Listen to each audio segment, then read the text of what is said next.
Giorno 3, ancora piccole curiosità sotto le tende. Sotto la tenda di Ricky Flynn Motorsport per mostrarvi il livello di maniacalità dello staff Ricky Flynn. Vedete questo cavo viene utilizzato sia su questo lato che sul lato opposto come cavo di sicurezza. Vedete che hanno creato un'asola, un elemento a cui attaccarsi, e serve appunto per evitare nel momento in cui malauguratamente dovesse svitarsi il bullone, il dado che tiene appunto il paraurti. Questo impedirebbe che il paraurti si possa staccare e quindi permetterebbe di concludere la gara senza la famigerata bandiera nero con disco arancione. E voi come sempre chiedete e noi come sempre vi rispondiamo. TKART risponde parte 2. So Daniel, you asked for a motorhome tour.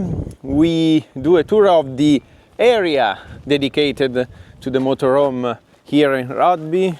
Here on the left we have some motorhomes, and then even here on the right. But if you want to do a tour of a really amazing motorhome, let's see the video clicking below in the link, because we did a tour in Campillos, maybe, no, I don't remember where, in an amazing, really amazing motorhome. Valerio, noi chiediamo ai nostri follower di dirci cosa vogliono vedere, e uno di questi, adesso poi lo rintracceremo, cercheremo di capire chi è, se ha dei problemi, ha chiesto di voler vedere te. E lo salutiamo. E come si chiama? Non lo so, guarda, adesso controlliamo, adesso guarda, in un secondo come si chiama. Non è che tua mamma? Manaeotto. Oh, ciao Manaeotto, fatti vedere da uno bravo. Salutiamolo. Sì, ciao Manaeotto. Come sta andando il weekend? Ma in realtà è andata abbastanza bene, ma tra squalifiche, qualifica è andata male, 5 secondi di penalità. Abbiamo fatto secondo, terzo, quando ho fatto terzo squalificato. Quando ho fatto secondo, 5 secondi di penalità e ho sfilato 14esimo. Ieri nono e volato fuori. Quindi la performance c'è, ma la fortuna no. Ci avete chiesto di vedere Energy Corse, tenda al completo. Dov'è Messier? Alla Manche. Però vabbè, c'è il boss. C'è un intruso! C'è un intruso! Il campione del mondo! Grande, che anno? no, 95. Correvo Pensa. con lui. No! Guarda, sì! Dopo guarda il video, tu uscito in che giro? Ah, lui è uscito? Sì! Cioè lui ha vinto e tu sei uscito? Sì. Vabbè. No, ma era bravo. Era bravo, sì. Sì. Lui era più bravo, è troppo gentile. Bel tempi, eh? So there is the part of the truck when we make the data with the driver. So there you have all the data of the week, every session. You have all the setup of the chassis, writing downstairs of every session. And then you can choose which session you want to try and with which one you want to compare. You asked for a private team to see, and we want to introduce the Martin private team. The name of the team? MH Racing. Let's do a tour of your tent, your van and everything. So, how are you organized? So, we have 2 go-karts here. Yes. For one driver? Yes. You have only one driver in this race? No, we have 2. Roland is also in the tent. Okay. And then we have the Georgie. How many chassis? I see another chassis here. Yeah, this is a spare from Roland. We have 2 from Georgie and 1 is inside in the van. Okay. And yes. And for each driver you have 2 desks, I can see, with tires, spare parts, and tools and everything. Yes. We use telemetry. Yes. Okay. Just make Harald make the data. Okay. Yes. Yes. Let's see together. Yes. We can go in. Yes. Spare parts. Yes. Another chassis. Frame, also a frame. Yeah. And tires. Spare parts. Yes. Yeah. And also inside in this, I have. What about the engines? You do them by yourself? No, we tried the engine from GFR. Okay. And also in the Swiss Championship, and we are very happy with this. But you work on the carburetors or? I can little bit for me and also with the engine, but I make only in the Swiss. Yeah. I make all this safe, and in the international race we take from it's better GFR. too? Yes. Okay. Yes. With God. Yes. Okay. How is going at the moment? At the moment it's not bad. We have a little bit struggling the qualifying. Now we look. Thank you very much. Thank you. Thank you, bye. E guarda cosa si è inventato stavolta il nostro amico Marco Malverti di New Line. Con Marco Malverti dall'altro dei suoi 1,90 m a vedere una delle vostre trovate, allora la torcia per ispezionare il motore. La caratteristica è questa, che qui c'è la torcia che è alimentata con una normale pilastilo e grazie a questo elemento fatto da EM/New Line abbiamo una fibra ottica flessibile che permette, giusto, di andare a puntare il raggio di luce. Vedi se ti do fastidio negli occhi? Ti ho fatto cadere la retina. A puntare la luce nella testa del motore per vedere in che condizioni è il cielo del pistone. E appunto è flessibile, economica ed è sempre una trovata intelligente. Vai.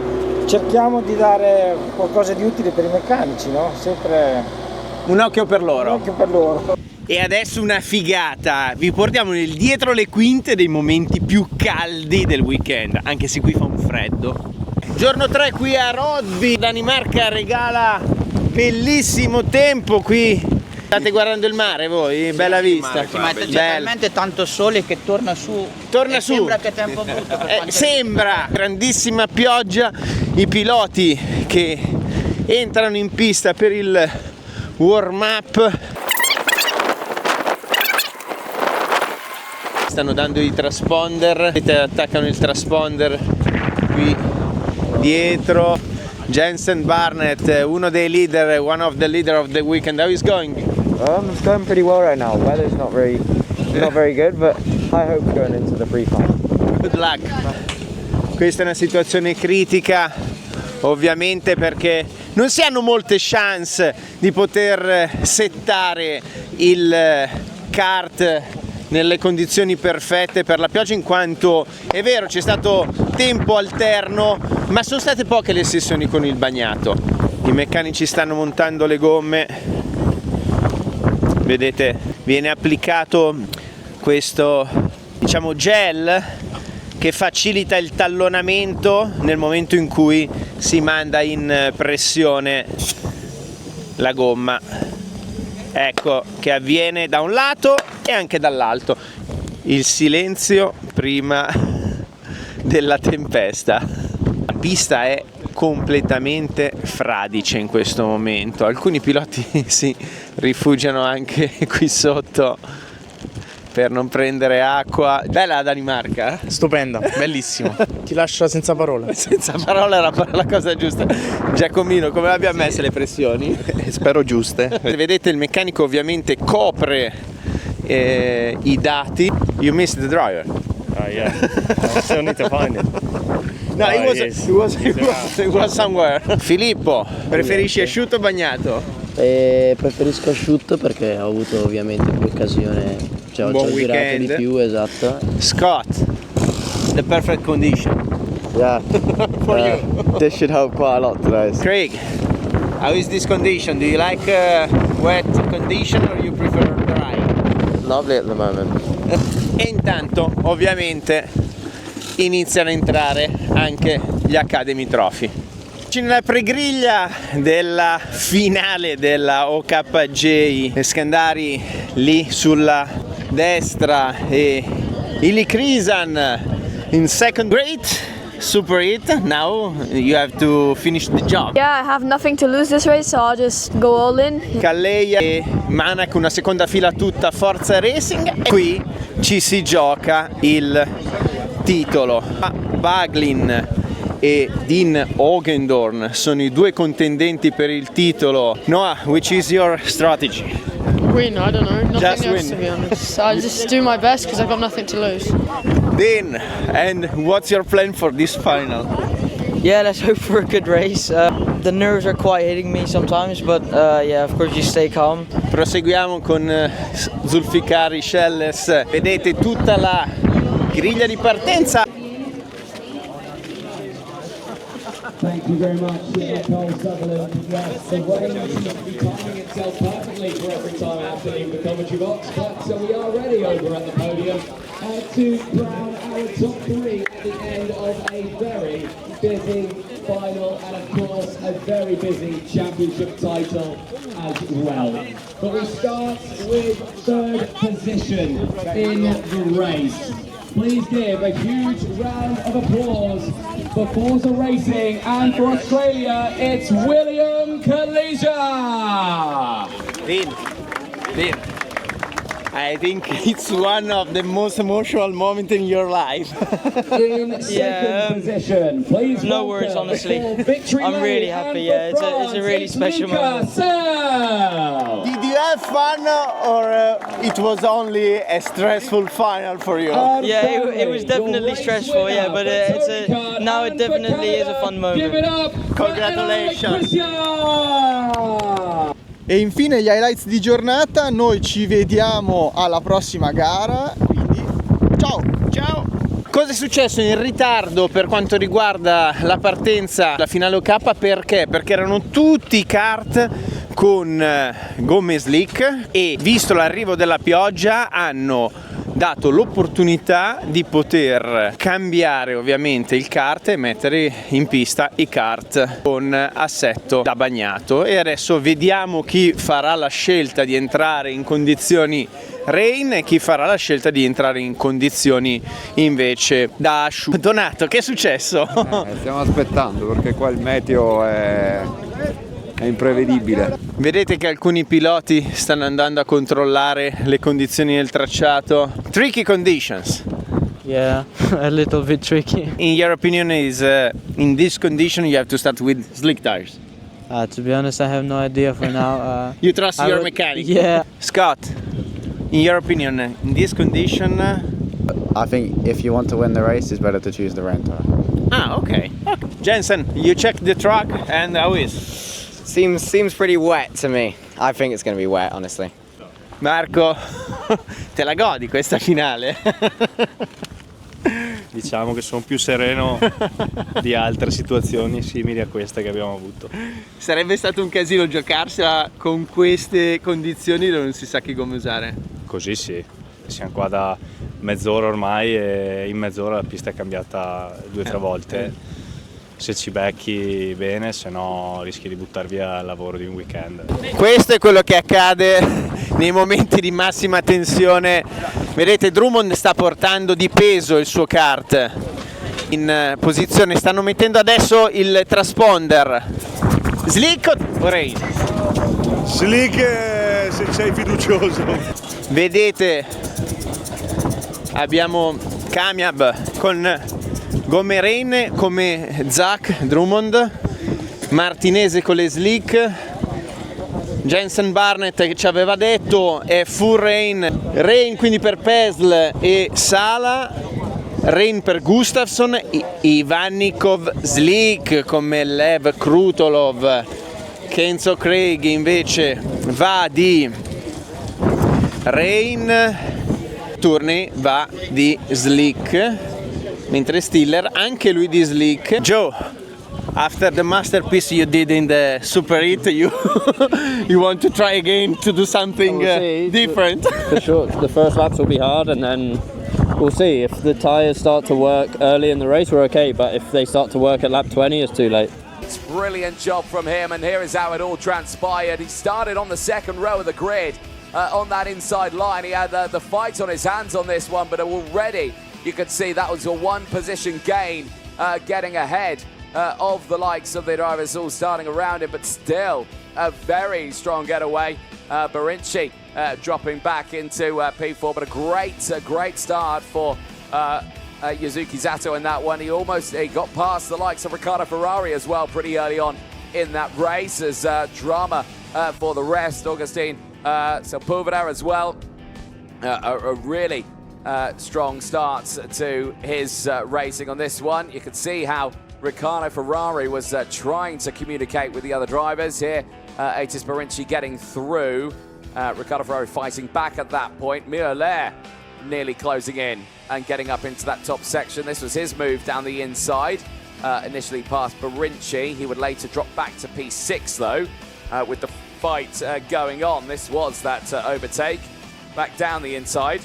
went 8th Barinci, claimed that position back. Mioler once more though, kept his nose in as the two continued to fight side by side. This is how everyone else was able to close in. Nicholas Vine of Denmark really capitalized on that one. Harrison Whittingham again as well, also in those early stages of the race, pushing himself forward. Brilliant moves here down the inside, 3 wide on the entry of 7, nearly 3 wide on the exit, and again in towards turn number 9. They continue to just scrap for position. Barinci though able to just keep that nose down the inside.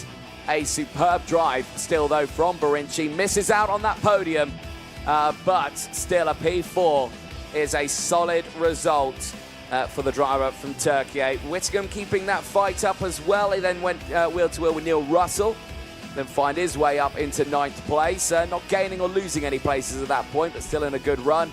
There was Sepulveda again in his recovery drive back, getting squeezed onto the grass once again. That was down the inside for Simas Pachuska. He also gained a nice few positions. That one, 3 places gained from P10. He started to finish in P7. All the meanwhile, Simon Bulbarella was a driver pushing forward at that stage. Drama further back in the order. Retirements coming in. Andre Adakin, unfortunately out of the race. He would join Ival Perez, who didn't start the race. Jutta Rosenberg also failed to start the race. The first laps, we lost a couple of drivers. Philip Lenk and Annabelle Kennedy, they were out on the first couple of laps. Adakin, we just saw. Malamis was the drama for him, out on circuit. Otto Sakala as well. Then the blue flags. Kimi Ray blue flagged off the circuit. Ava Dorenson, Gardiella, Patru, Pascal, all at that point retiring from the race. No one able to close in on Yuzuki Sato, who was just released at the front of the pack in those early stages. Mioler keeping up the fight in those early stages, battling away to end up finishing in P6 at the end of that one. This was his battle with Neil Russell. There, the blue flags heading in, and just not a way you would want to see your final end. A big shame for those drivers, and unfortunately that is the way the cookie crumbles, unfortunately. Blue flags are the only time you see them in the finals, and that is a big shame for them. Side by side, down the start-finish straight, a good battle still throughout the field. Again, Russell fighting with Simas Pachuska. They would bring in Simon Bulbarella, who was able to get up to 26 places gained in that race. He was slowly creeping in behind these two, who continued to fight away. So Bulbarella just squeezing his way through. There was Gianna Pascal, the last of the retirements, out of the race. Yuzuki Sato, though, not only takes that final win, but is crowned the title winner in 2025. History has been made in FIA karting. The Academy Trophy for the World Championships in this class. Here's a look at the highlights then. Well, it was all down to Baglin and Hugendorn here, the 3rd row of the grid. You could see the false starts at the initial getaway, then they managed to get going. Keep an eye here. You could see how you had Dean Hugendorn on the inside. It was joining on a 3-wide basis. Got up there in the first end, but then Baglin sneaks down the inside here of his teammates, and there you can see that the contact just behind there, Dean Hugendorn, which then unfortunately kick-started that whole fiasco at turn number 3. Only 4 retirements from that race, though. Henry Constant Kumpen and Endo Arata were the 2 drivers who lost out the most at the start of that race. Later, Will Green and Maxim Bobajov were also retirements, and still 32 karts finishing that race. A fantastic number of drivers finishing and seeing that checker flag. There you can see the late moves on the drivers. That was Lucas Sell up into 2nd place. He was able to push his way through. The live feed there on the right-hand side of your screen. The replay still on the left-hand side. You could see those early dramas there as well for the rest of them. That there, Casper Reipold having a bit of a drama. There's Ila Christian being consoled by his Tony Kart team. A fabulous job from the Canadian. who puts himself right up there in that sharp end. Kalija, of course, who did have that podium in the likes of Campios. That's Kalija, sorry, who was up there. Chrisen, 27 points he gained there. He did get the podium up in Portimao and didn't score any points in the final in Italy. That didn't put him on the championship fight, really. That went down to Hugendorn and Baglin, who both, over the course of this season, took a final win. That third final back in Viterbo went to, of course, Samu Hugon for Victory Lane. Victory Lane can be delighted, though. They have another one of their drivers on the podium in the European Championship in the form of Lucas Sell, Willem Kalija. But there on your screen now is Dean Hugendorn. And what a season that has been for him. He gets consoled by everyone. That's a European title there. The job is done, as you can now head to Kristianstad for the World Championship as a European title holder. Baglin, though, doing his level best to try and get those moves done in the end of that race. Fights were happening further down the field at that point as well. That was the likes of everyone fighting for position. Gilles Herman battling away with, I believe, Gianni Giradello, who just got through at the latter stages. That was them fighting away. But they allowed the rest of the drivers to close in behind them as well. Ludovico Mazzola, Julian Fresnelli there as well, through Waldshausen and around that area. Juan Garciase, though, was the driver who certainly had the fight on his hands. This moment here, well, speculation from us in the commentary box of a potential nose cone. You can see the dent and the damage on that nose cone. He looks down at it, he's gesticulating there at Kalija. At that point of the race, and yeah, has that been a 5-second time penalty for Baglin at the end of that one? But across the line, Canada's Eli Chrisen takes the win, and Dean Hugendorn for Prema takes the title in 2025. The job is done with Kristianstad and the World Championships remaining with a final win in 2025. Well, this is the start, and right there, the track was in a state of, well, mixed. It was dry, it was wet, but the slick tyres on board half the grid, not able to get the starts. There was the first controversial moment at the start of that race. No form there at all, but there had to be a call. Of course, the race had to start. At this point, if we kept going round, we just wouldn't have started, and a call had to be made, and there was one made there by Pasquale Luppi, the race director, to send the race like that. And the drama started early. Leo Nilsson out, Kamenek Stiller out. They fell off the road there. Drama for Anagnosiadis and for the likes of Kenzo Craigie. Craigie going off the road, even on the wet tyres. Sala as well went off the road. Drama as well in the second stage. The next controversial moment of the race was the moment, of course, with James Anagnosiadis. You can see him going in towards turn 7 here. The exit turns in, and well, then drama ensued later on. He was blue flagged. He had to get out of the way, of course. He was trying to get his car restarted and wasn't given that chance. And then, yeah, got it restarted on a second attempt, which you're not allowed to do. You're only allowed one restart. Then they all just started piling in. Retirement after retirement, blue flag after blue flag, 17 of them. Ivanikov, Anagnosiadis, Kovisto, Pradir, Corner, Martinez, Vavra, they all just started to fall off the back, and it was the right call in the end, you know, to blue flag them. It is the rule. If you get lapped, you get blue flagged, and you're out of the race. But when it comes to the chance of maybe if that rain didn't hit, those drivers would have had the opportunity, I suspect, to close back in on that fight. And yeah, with the rain closing in, it just changed the rule, and then it ended up being the right call to have those wet tyres on board there, though. Victor Gustafsson, the whole CRG team, delighted with the result. There is Brandon, there is Anthony Abbas there as well. Natalia also there, also celebrating with the team. Maria Neto with a nice smile on her face as well. Everyone is happy with the result there. That's brilliant work from the CRG team, of course, with the, well, the Galomini team there. These guys powered by the TM engine, not the IAMI. The factory CRG drivers, actually none of them in this final.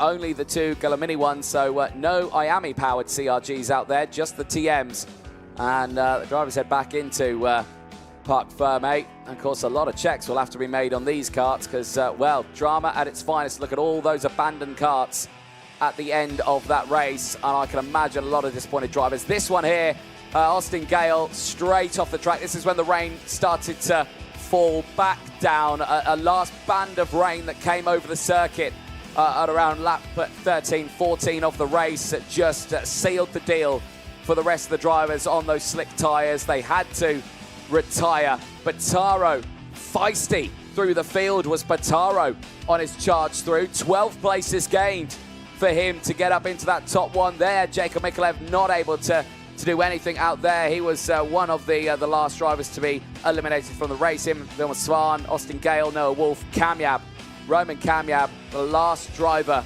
to be eliminated, the pole sitter in this race.